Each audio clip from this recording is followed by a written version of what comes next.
Hello, good morning विद्यार्थियों। Hindi online class में आपका स्वागत है। और आप पढ़ रहे थे आज सेनापति का लास्ट पैराग्राफ जो आपकी स्क्रीन पर ये पढ़ रहे थे आप।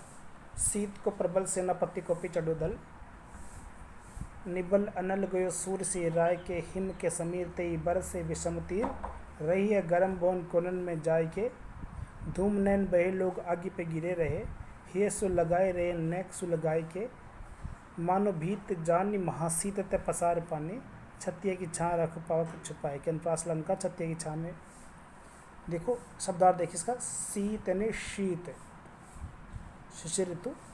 कौन सी? शिशिर ऋतु या शीत ऋतु। को यानी को, प्रबल यानी अधिकता, सेनापति कवि का नाम है। कोप यानी क्रोधित, कोप यानी क्रोधित, चढ़ो यानी चढ़ाई करना या आक्रमण करना, दल यानी सेना, दल यानी सेना, निबल यानी कमज़ोर, अनन्य यानी अग्नि। एक मिनट मैं इसको फ्लाइट मोड में कर देता हूँ, 2 मिनट 1 मिनट रुक जाओ आप। इसको मैं फ्लाइट मोड में कर देता हूँ।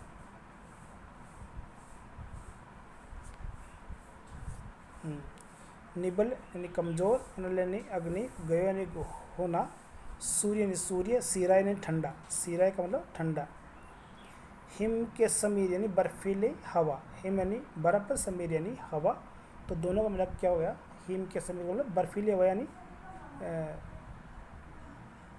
शीतलहर, तेई उनसे, बरसे यानी बरसना, विषम यानी पहनने, विषम का मतलब होता है पहनने, तीर यानी बाण, तीर यानी बाण, रही है, गर्म यानी गर्मी, भवन यानी भवन, भवन का मतलब है भवन, कोनन में यानी कोने में, मकान के कोने जो होते हैं ना, कोना, मकान का कोना, कोनन में, जाय के जा कर के, धूम यानी धुआं, नैन यानी आँखें, बह यानी बहना, लोग यानी लोग, आग यानी आग, पर यानी पर, गिरे यानी गिरना, रहे यानी रहना,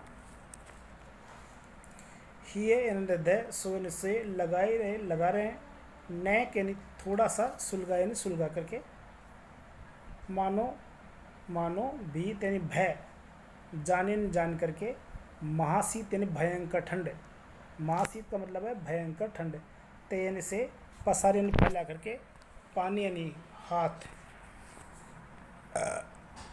छतिया यानी छाती, की यानी की, छाँ यानी छाया, राख यानी रखना, पावक यानी अग्नि, छिपाई के यानी छिपा करके।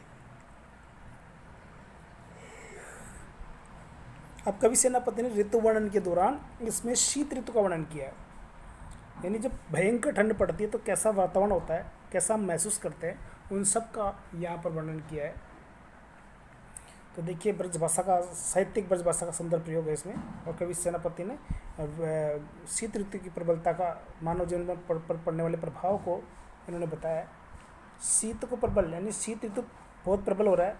सेनापति कोपे चढ़े दल, सेनापति कवि कहते हैं कि वो ऐसे प्रतीत हो रहा है जैसे मानो कोपे ने क्रोधी होकर के चढ़ो ने चढ़ाई कर दिया, आक्रमण कर दिया दल अपनी सेना के साथ। ऐसे लग रहा है जैसे मानो शीत ऋतु ने अपनी सेना के साथ हम पर चढ़ाई कर दिया, हम पर आक्रमण कर दिया। उसकी सेना क्या है? कोहरा, धुंध, पाला, ये शीत ऋतु के सैनिक है। उन सबको साथ लेकर के इसने क्रोधित होकर के हम पर चढ़ाई कर दी। इतनी भयंकर ठंड पड़ रही है कि जैसे मानो शीत ऋतु ने, या मानवीय अलंकार भी किया गया है इस लाइन में। कौन सा अलंकार है? मानवीय अलंकार। शीत को प्रबल यानी शीत ऋतु बड़ी प्रबलता के साथ गिर रही है। सेनापति कवि कह रहे हैं कोपी यानी क्रोधित होकर के चढ़ियों ने आक्रमण कर दिया दल अपनी सेना को लेकर के, अपनी सेना को साथ लेकर के, जैसे मानो हम पर उसने आक्रमण कर दिया हो। निबल अनल, निबल यानी कमज़ोर, अनल अग्नि, अग्नि कैसी हो गई? कमज़ोर हो गई है, ताप का प्रभाव कम हो गया। निबल कमज़ोर, अनल यानी अग्नि, अग्नि का जो प्रभाव है वो कमज़ोर हो गया। गयो नहीं होना, सूर्य यानी सूर्य, सीरा यानी ठंडा, और सूर्य भी ठंडा पड़ गया, अर्थात सूर्य का ताप भी सहन करने योग्य हो गया। देखिए क्या हुआ, निबल अनल, आग कैसी हो गई? कमज़ोर हो गई, उसका प्रभाव कम हो गया। गयो यानी हो गया, सूर्य यानी सूर्य, सिराय के ठंडा, और सूर्य भी ठंडा पड़ गया, अर्थात सूर्य का ताप भी सहन करने योग्य हो गया। इसीलिए सब व्यक्ति सूर्य के ताप को ग्रहण करने के लिए छत पर या खुले आंगन में बैठते हैं ताकि उसको ग्रहण कर सके, जबकि गर्मी में ऐसा नहीं होता है। हिम के समीर, हिम बर्फ़ के समीरन हवा, बर्फ़ के समीर का मतलब बर्फीली हवाएं चल रही हैं। हिम के समीर का मतलब बर्फीली हवाएं चल रही है। तेई उनसे बरस रहे विषम तीर पहने बाण, ऐसे लग रहा है जैसे मानो बहुत पहने पहने बाण बरस रहे हो, हमें चुभ रहे हो। ऐसी हवाएं चल रही है, ऐसी बर्फीली हवाएं चल रही है जो ऐसे लगती है जैसे मानो वो बहुत पहने बाण बरस रहे हो और हमें चुभ रहे हो। हिम के समीर, हिम यानी बर्फ, समीर यानी हवा, तो बर्फ़ की हवा कैसी हो गई? शीतलहर, बर्फीली हवाएं चल रही है जो कैसी लग रही है? तेई वे ऐसे लग रही है जिसे मानो बरस में बरस रही है, विषम यानी पहने, तीर यानी बाण, जिसे मानो पहने बाण बरस रहे हो। रही है गर्म बोन कोने में जाके, जो गर्मी थी वो कहाँ जाके छुप गई? मकानों के कोने में जाके छुप गई।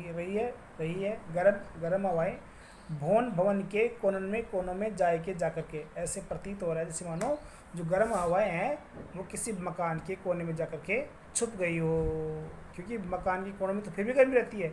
इसका मतलब जो गर्मी के समय गर्मी थी वो शीत ऋतु के डर के मारे मकानों के कोनों में जा करके छुप गई है। रही है गर्म वन कोनन में जाके धूम नैन बहे। अब देखो सब लोग अलाव जला के बैठे हैं, आग जलाते हैं ना सर्दियों में, उसको अलाव कहते हैं, तो जला रखी है। अब क्या हो रहा है देखो, धूम नैन बहे, अब उस अलाव से धुआं निकल रहा है और धुआं आँखों में जा रहा है और उस आँखों से आंसू आ रहे हैं, लेकिन फिर भी उस आग को नहीं छोड़ रहे। धूम नैन बहे, धूम से यानी धुआं से, नैन बहे आंखें बह रही है। लोग आगी पे गिरे रहे, लेकिन फिर भी लोग बात क्या कर रहे हैं? आगी पर गिरे रहे, आग पर पड़े हुए हैं, अर्थात आग के पास बैठे हुए हैं। भले ही उनकी आंखें बह रही हो धुआं से, लेकिन फिर भी उस आग को नहीं छोड़ रहे हैं, शीत से बचने के लिए उस आग के ऊपर गिरे हुए हैं। धूम नैन बहे, लोग आगी पे गिरे रहे।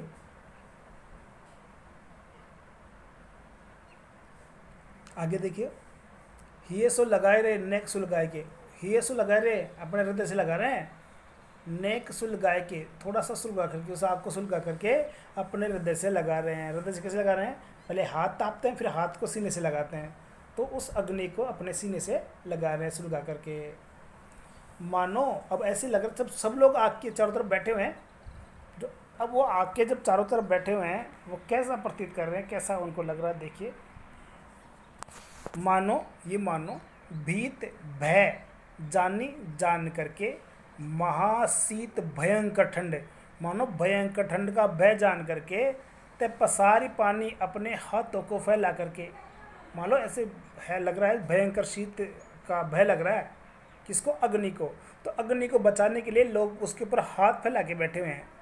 मानो भीत भय जानी जान करके, महाशीत भयंकर ठंड होते, पसारी पानी हाथों को फैला करके, छतिया की छाती की छाया के नीचे रखे और रखा है पाव के, यानी अग्नि को छिपा करके, जैसे मानो अग्नि को भीषण ताप से नष्ट होने से बचाने के लिए लोगों ने आग को अपनी छाती के नीचे छिपा करके रख रखा है। जबकि छाती के नीचे क्यों छिपा रखा है? ये सब उसके ऊपर पड़े हुए हैं, आग के ऊपर पड़े हुए हैं, इसलिए ऐसा प्रतीत होता है जैसे मानो उसको छिपा कर रखा हुआ हो।